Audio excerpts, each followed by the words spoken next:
Welcome to the Jeff Fitzgerald pregame show brought to you by Dr. Duke McHugh. Well, Coach, last week, big overtime victory over Alexandria Senior High, and a lot of season bests came in that game, and I need to read these here. As a team, Ouachita set a season high in points with 46, rushing yards with 481, total yards with 487, first downs with 25, rushing touchdowns 7, and points in a quarter, 26 in the second quarter. And Devion Warren had the most rushing yards, 255, and carries 33 by a Lion this season. All that happened in that one game, and it was a whopper. It was definitely a wild game from start to finish. It was exciting. We knew coming into it that Ash was a much improved program, and you try to talk to your guys about that, and some things. That's just coach talk. Yeah, exactly. That's exactly what they're saying. But we've gone throughout this season, and some things that we've talked about is coming to practice every day with a high level of energy, a high level of enthusiasm, with great focus, and then at the same time humility. And we'd averaged 52 points in the past 2 years against them, and we'd given up an average of 3 points per game. So, right. I mean, it's hard to focus on they're a good football team. It's hard to grasp the fact that they're a good football team. I mean, but they are. And it was just they've got a great group of seniors, and they've been very well coached, and they came in with a high level of confidence, with their record, and that was a hard sell for our kids to get and grasp, and I think now they're believers of it. And it was an exciting game. Very exciting game. My heart's still fluttering from it. I believe it.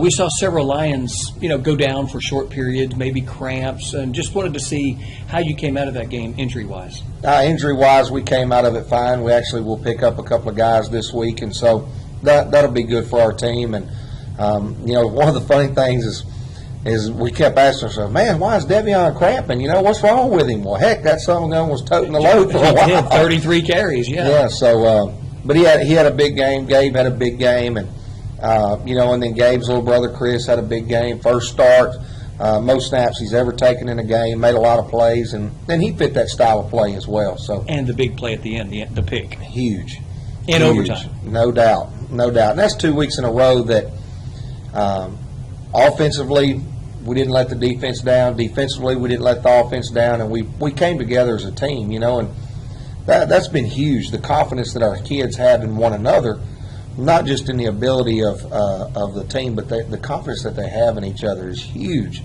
going into these next few weeks. Well, the next one is West Monroe Rebels, and we'll talk about that on the other side of the Coaches Show. You're tuned in to the Jeff Fitzgerald pregame show brought to you by Barry Collins and CFM Enterprises.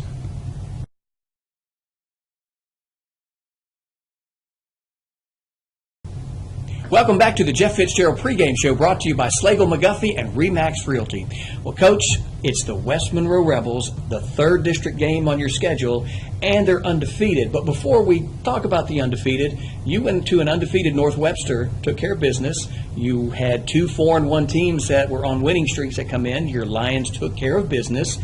Talk about the attitude going into West Monroe this week.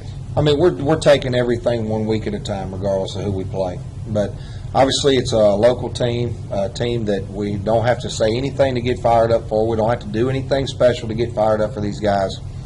Our guys know it's a big rivalry, and we're fired up and excited to play from the time the last game ends until this one's over tonight. So our guys are excited to play. Let's break it down. We'll start with offense. They run basically a 2-quarterback system, Faust and Bolden. And if I'm not mistaken, Faust is if he's in there, they're likely to pass the ball. And Bolden is more the runner? Yep, Faust has thrown several touchdown passes. Bolden is a great runner. I mean, they complement one another very well. They'll be in the game at the same time. Throwing passes to each other. Throwing passes to each other or pitching and the football to them. And, I mean, they do a lot of different things with both those guys that are very creative for West Monroe, and then they utilize them well, man. I mean, they're very good football players. Lining up, what kind of offense will they line up in, and do they still run that triple option? They're still running triple option. They'll have some variations off of it, but you're going to get a pro eye set, 1 tight, 2 tight sometimes.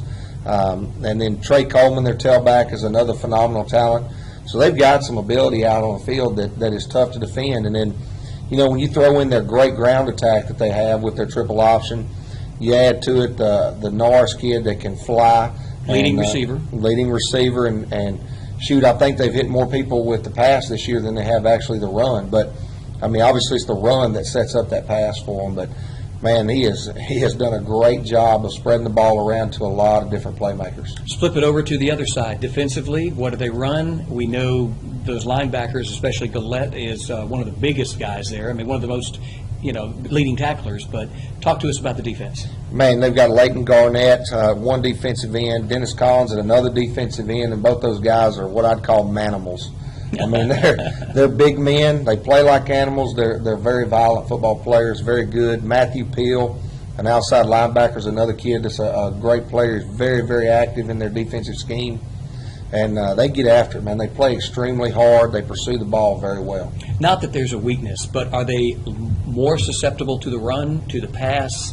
I know that goes into your game plan and all that, but, they're undefeated. But what's most likely to work against that defense? They're so good in the box, and they can bring pressure without having to bring pressure. Their defensive front is very, very stout, and so they're able to generate a pass rush. But at the same time, they do open up some lanes for the run. And then, with their pursuit, they have a tendency to over-pursue from time to time with the effort that they give. And we've seen that hurt us in the past. But, I wouldn't say they're more susceptible one way or another. They're a very good football team, and they're tough defensively. That's the strong suit of their team is their defense. Let's talk about the third area, and that's special teams. Punting, kicking. We know what Kajak has done. We've seen what what Dez and some of the others have done on returns for the Lions. What about West Monroe? They're very sound in their special teams. They're very well coached. They don't take any chances, and they're going to take what you give them when it comes to special teams. They'll fair catch their punt a lot of times. They will try to get up the sideline with a little wall return on their punt return. And then kickoff is very typical. They try to get up that hash with it, and they do a very good job on their special teams. They're not going to run down the field on kickoff and miss tackles or be out of their lanes. They're disciplined. They're going to be in their lanes. They're going to make the tackle when it's there to be made. So, it's an area that we have to be just as sound as well. To the average fan coming to watch the game tonight, what should they look for from either team as far as, what is a key to the game? It's going to be physical. And the team that's going to be the most physical, that's going to take care of the football, is going to be the team that's going to come out on top. They're going to be extremely physical defensively and offensively. Their offensive line doesn't get a lot of credit, but they're extremely physical up front. They come off the ball fast on the offensive line. But I really think that the keys to the game is it comes down to it every week. Who's going to block the best, who's going to tackle the best, and who's going to take care of the football. We've seen your Lions run a very quick, no-huddle offense. We've seen them slow it down. We've seen them, move fast. Does it matter which way you handle a West Monroe? Do you want to allow those defensive substitutions? What's best against them? I think that what's best against them is for us to just do what we do and not try to do anything outside of who we are. I think when you start asking kids to do things that are special or not what they're used to doing, then you're asking too much of them. But if you ask them to just be the best that they can be and to go out and do what you work on day in and day out, then I think you have a chance at success. So we're going to run our offense. We're going to run. We're going to pass, and we're going to run our hurry up. We're going to slow it down some and just try to change it up because that's who we are and that's what we do. So we're going to try to stay within those realms of what we do as Washita football. Got to be a big hostile crowd tonight. How do you think your team is going to react to that, especially in the beginning when there is no lead or no score at that point? Our kids are going to feed off of it. We're going to, we work all week long with speakers on the sideline, with crowd noise and with music and with bands and things like that to try to simulate that, lack of hearing and communication. So our guys are used to that. That's something that we've worked quite often on and off throughout the season. We work it in the off season. And so I think that, but I do think that when it's live action, our guys are going to feed off of it. And I think it's going to get them excited and know that, it's a big game and our guys are ready to play. Your senior and junior leadership, you think they're ready for this? You think they're ready to lead that team out on the field? No doubt. Looking forward to it. Good luck on this tonight, Coach. Thank you. All right, you've been tuned into the Jeff Fitzgerald pregame show brought to you by Chick-fil-A.